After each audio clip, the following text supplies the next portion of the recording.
looking. Yeah, that's great. Okay. Erin, Mike here at Highgate, the day before night of the 10,000 metre PBs, part of the track night series, of course. You guys are involved in the Community Track Club. For anyone who doesn't really know much about it, could you explain kind of more about the journey and the inspirations that were behind it? Do you want to hand it over to me? Yeah, go ahead.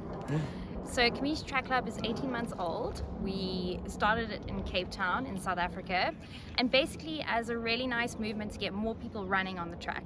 For ages we felt like there's this major intimidation factor and like a massive barrier to entry where a lot of people will not come onto the track because they don't feel they look the right way or they run the right way to be here. And our big goal has been to smash that down. So we are so excited to be here and to be sharing it with London.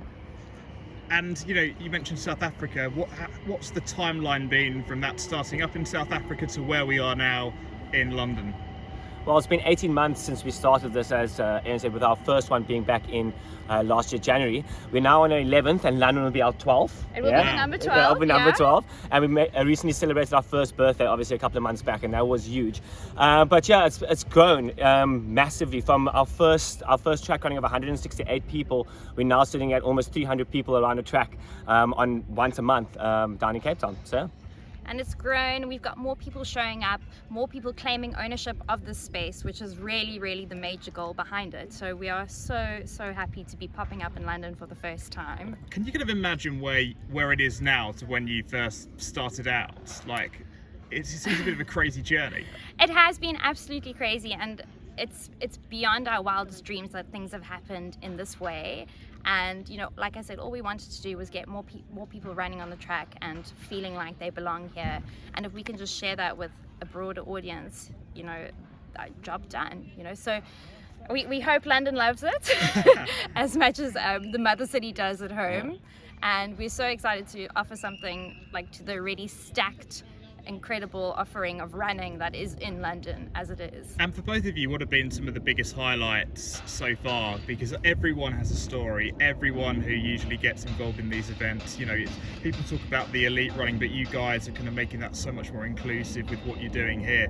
What have been the highlights so far for you? I think the biggest highlights is seeing our lane 8, which is generally classified as our slower group.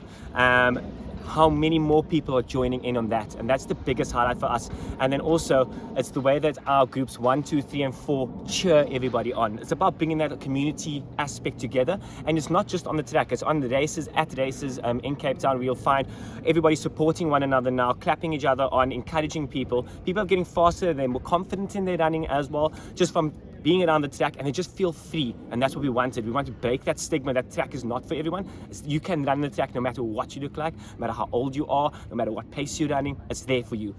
And that's the thing, sport has an innate ability to break down so many barriers, no matter who you are or where you come from or what language you speak. It's about kind of who you are and what you do there.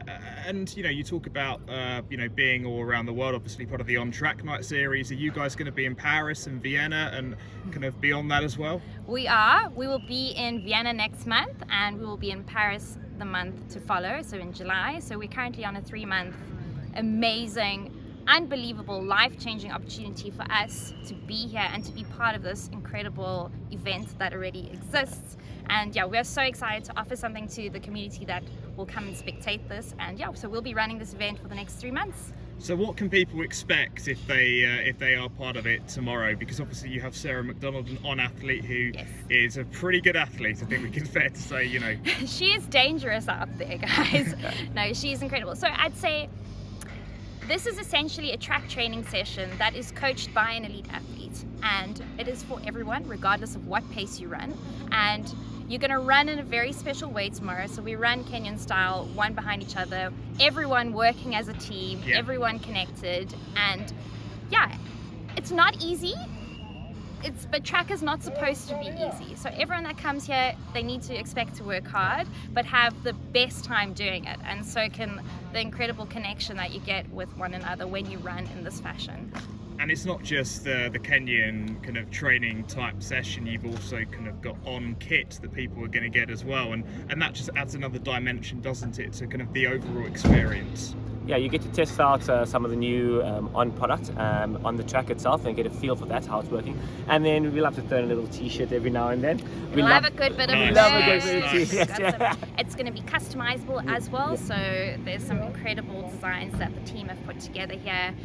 It's a completely unique t-shirt for everyone, and it's going to be a very special experience. And you know, after our session as well, there's all the elite racing starts, and above that there's food trucks, drinks, good vibes, lane 3 beers. So we're going to be here all day, basically. And running, that it has such a powerful impact, not just for your mental but physical health. We talk about, since COVID-19 and the pandemic, that people kind of went out there when they had some spare time. They kind of started this couch to 5k and then kind of going through that. And I feel like in this country especially, there are so many people, I can only really speak about London, but that have started joining running clubs within London as well. Have you kind of found that and more people have kind of embraced the community track club when you kind of first started out? Yeah, look, running all over the world, I think it's been shown that running has exploded since COVID. It's the fastest growing sport in the world besides pedal. But at the end of the day, everybody's found their space in running. And there's space for everyone, as we say. Right? It doesn't matter if you're on the track or if you're just doing the couch to 5k. It's such a big community now, and it's just, you know what, we make a joke about it, but it's absolutely true. Running is the new Tinder, and running is also the new golf. So it's a lot of fun. And I think running also releases endorphins when you're on the track, and it's just a way to get out, feel good about yourself afterwards. So yeah, that's and to connect with others. correct. Like, I believe strongly that I've made my best friends in my life through running itself, and it's an incredible opportunity to be with one another, to work outside your comfort zone, and to just see what you can do out there. I think a lot of people, I know for myself, especially running track, when I run track by myself, I find it really difficult, but working as a team, it is so much easier, and especially like this, because you form part of this incredible network of people all moving together, which you will see tomorrow. Perfect, guys. I think that's about it. I think we can leave it